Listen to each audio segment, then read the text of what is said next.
বন্ধুরা ভালো আছেন? কিছু স্মৃতি আপনাদের সাথে আমি শেয়ার করব। কত কিছু আছে স্মৃতিতে, ভালো মন্দ। মন্দ স্মৃতি যেমন মনকে কষ্ট দেয়, ভালো স্মৃতিও মনকে শান্ত করে, আনন্দ দেয়, আশা জাগায়, তাই নাকি? সেই রকম আমার একটা কলেজের স্মৃতি, আজ থেকে কত বছর আগে, 74, 75, 76 আমি রামমোহনে রামমোহন কলেজে পড়তাম। একদিন বাস থেকে নেমেছি, খুব বৃষ্টি, জল হয়েছে, কাদা কাদা, একদম ভরপুর কাদা। সেই দিন আবার একটা সাদা শাড়ি পরে গেছে, সাদা সিল্কের শাড়ি পরে গেছে। আর ব্যাস, বাস থেকে নামতেই কাদায় ছিটে সাদা শাড়ি, একদম প্রিন্টেড শাড়ি হয়ে গেছে। যাচ্ছি যাচ্ছি খুব অস্বস্তি লাগছিল, কি করে কলেজ পৌঁছাবো, কি করে যাব, ওই অবস্থায় আবার চলছি। হঠাৎ একজন ভদ্রমহিলা ডাক শুনলাম, ও মেয়ে, ও মেয়ে। আমি তাকালাম, দেখছিলাম উনি টাইম কলের রাস্তার কলের থেকে জল ধরছিলেন। আমি থমকে দাঁড়ালাম, কিছু বলছেন আমাকে? বলছে, হ্যাঁ তোমাকেই বলছি, তোমার কাপড়টা তো একবারে কাদায় মাখামাখি হয়ে গেছে, কি করে তুমি কলেজ যাবে? ঠিক আছে, যাব, কিছু করার নেই। বলে, একটা কথা বলবো? বলে, কি বলুন? এই আমার বাড়ি, আমার মেয়ে আছে, তুমি যদি আসো। ভয়ও পাচ্ছিলাম, কত কিছু, তখন এতটা ভয় ছিল না, তাও ভয় করছিল, একটা অজানা অচেনা মানুষ, তার সাথে কি করে যাই। বলে, এই তো আমার বাড়ি। কিছুক্ষণ এমন মুখের দিকে তাকিয়ে দেখলাম, মানে সত্যি মায়ের মতনই, মানে সুন্দর, ভালো লাগছে, কোনো ভয় লাগছিল না।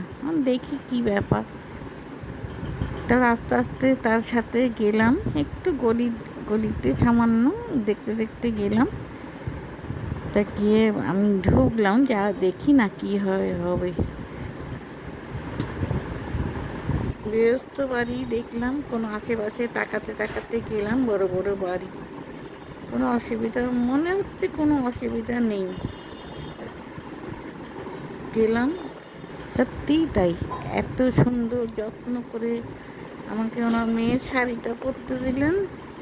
আর আমার শাড়িটা আমি কলেজ থেকে ফেরার পথে দেখলাম সুন্দর করে ধোয়া ধোয়া, একদম নিট গোছানো। আমি আবার সেই শাড়িটা পরে বাড়ি ফিরলাম, মর্নিং কলেজ বাড়িতে ফিরলাম।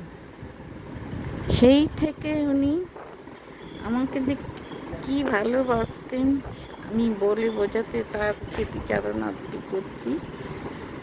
অনেক, যতদিন বেঁচে ছিলেন আমাকে উনি মেয়ের চোখেই দেখে গেছেন। ওনার সমস্ত অকেশনে আমাকে বলেছেন, আমিও আমার বিয়ের সময় বলেছিলাম।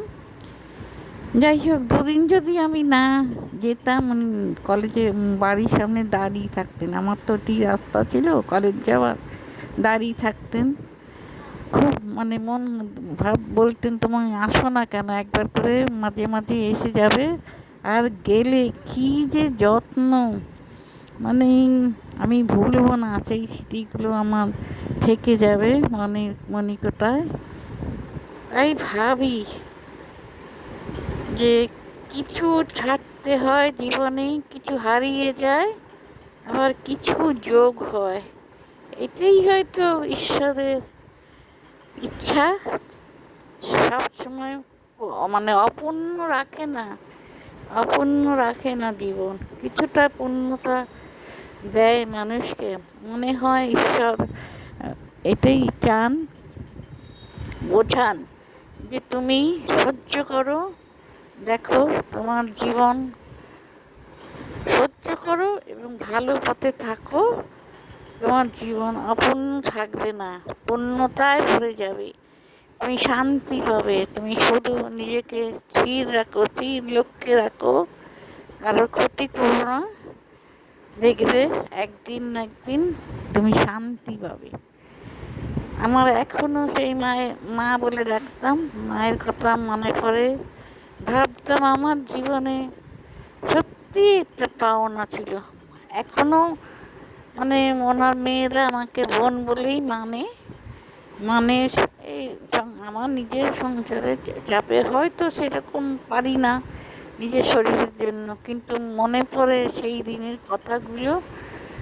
যাক, আপনাদের সাথে একটু বোঝাবার চেষ্টা করলাম। মানুষকে বিশ্বাস যেমন ভয়ও লাগে করতে, আবার অনেক সময় এমন পরিস্থিতি হয় তখন আবার জেগে ওঠে মানুষকে বিশ্বাস করার সেই জায়গাটা।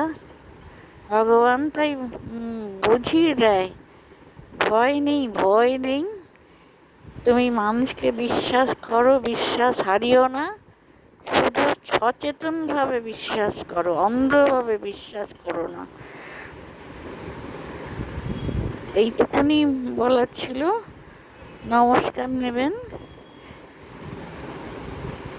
আমি রিনাসি। আমার জীবনের একটা সুন্দর অধ্যায় আমি বললাম। ভালো থাকবেন।